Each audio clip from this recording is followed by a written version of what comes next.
आज जो है हम शोलापुर के अंदर डॉक्टर रफ़ीक सैयद इनकी मुलाकात लेने आए हुए हैं।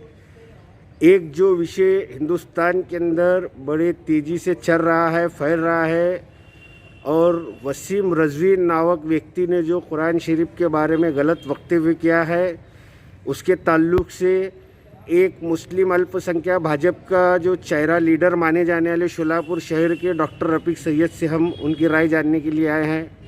डॉक्टर साहब, वसीम रज़वी ने जो वक्तव्य किया है, आप मुस्लिम भाजपा अल्पसंख्यक के लीडर होने के नाते आपकी इसके बारे में क्या राय है?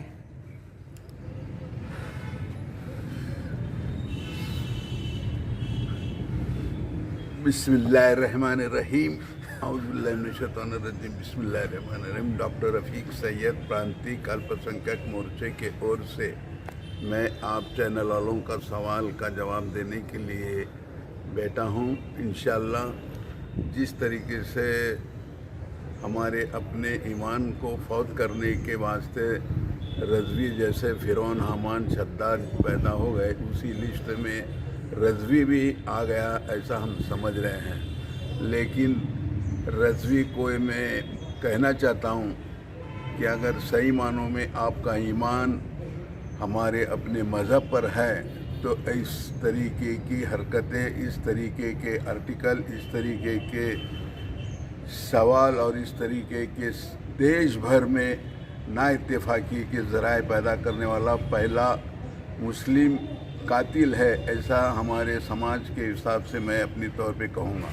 आज हिंदुस्तान भर में हिंदू मुस्लिम भाई सभी एकता नज़र से देखते चले आ रहे हैं।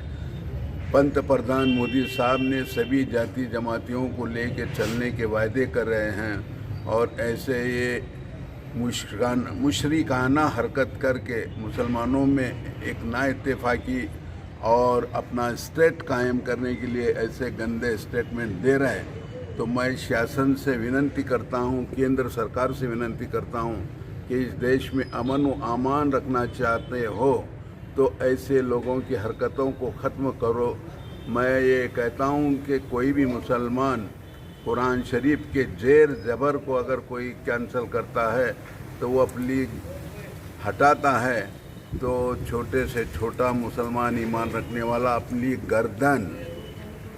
गर्दन हटा सकता है, मगर कुरान शरीफ के ज़ेर व ज़बर जैसे कि मराठी ज़बान में काना मात्रा का हिसाब है, उसी तरह से कुरान मजीद में ज़ेर ज़बर का फ़र्क है। हमारे 1400 साल पहले से कुरान शरीफ न हम बनाए न वो खुदा जात किताब है, और वो हमारे पैगंबर मोहम्मद सल्लल्लाहु अलैहि वसल्लम के प्रेस्टीज पे, उनके क्रेडिट पर उतारा गया है।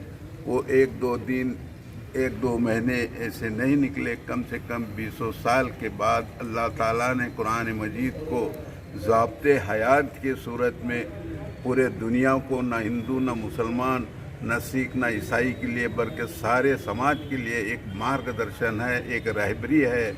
उसको ज़ाब्ते कुरान, ज़ाब्ते हयात कहते हैं, जिसमें गरीब से गरीब भी अपना संसार पूरा कर सकता है, और हर तरीके के उत्तर सवाल जवाब हमारे कुरान मजीद में हैं। तो इस रज़वी ने जो बोला है वो अपना स्टंट पूरा करने के लिए क्या है, तो महाराष्ट्र शासन हो, पंत प्रधान मोदी साहब से प्रांतीय सदस्य के नाते से, भाजपा के पार्टी के नाते से मैं ये ज़रूर कहूँगा, ईमान ताजगी के लिए और मेरा अपना फ़र्ज़ है कि हमारा ईमान संभालने के लिए शासन जो कुछ कहे हम मानने के लिए तैयार है।